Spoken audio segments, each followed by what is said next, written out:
Hello, I'm Mary Barley, Health and Wellbeing Coordinator for Leon County, and this is Heidi Copeland, the Extension Agency over at the Co-op through the University of Florida IFAS. Yes, and so today Heidi is going to talk to you about portion control, which, as we all probably know, is one of the problems with why we tend to gain weight eating too much. So Heidi's going to show us how much we really need to be eating.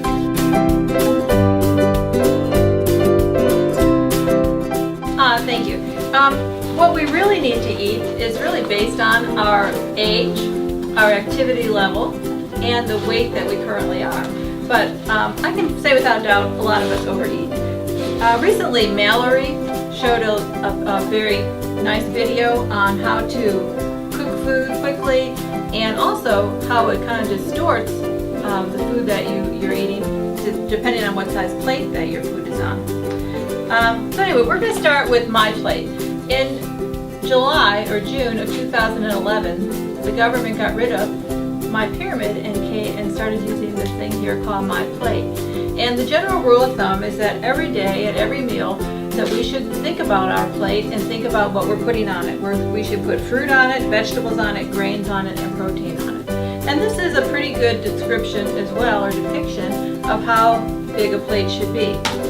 Here's a small plate. Some people will call this a luncheon size plate.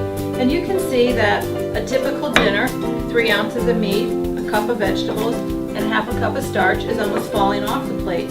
Whereas if we increase the size of the plate just a little bit, it looks like we're not having as much food. So those are some indicators, very quick indicators in your family or in your home that you can use to see if you're eating the right portion size. And I quickly grabbed a hamburger that is maybe typical in a fast food restaurant.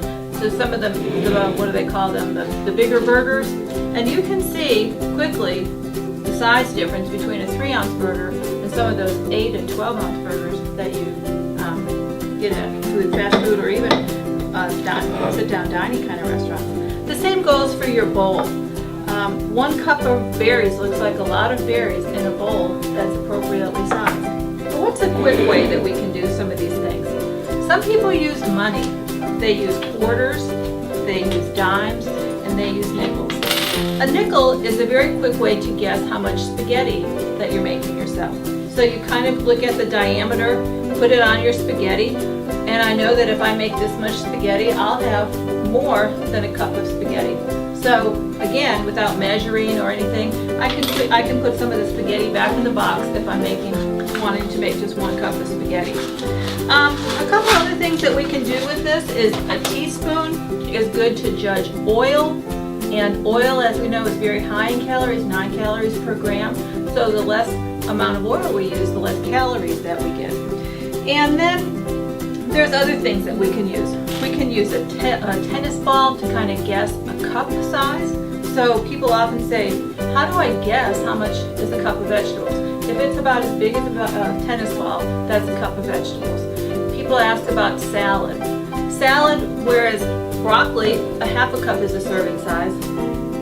With salad, 2 full cups is a serving size. And that's not packed down, it's loosely packed into a cup. But again, something simple like a tennis ball can be an easy reference for you. Right? What about this deck of playing cards? Some people consider this a good reference for the size meat that we should have. We have a beef patty, we have 3 little pieces of beef, and I also have a chicken breast and a pork chop to show you that very similar in size to a deck of cards. Alright, some other things that they talk about is a matchbook, and the matchbook, again, we should be looking at when it comes to salad dressing or mayonnaise that we're putting on a sandwich or something. Some people like to use the light bulb. That too is a very similar in size to that 1 cup of the tennis ball. But one place that people oftentimes forget about calories is with drinks. This is 8 ounces right here of skim milk. And that is considered a serving size. This is 6 ounces of orange juice. This is considered a serving size.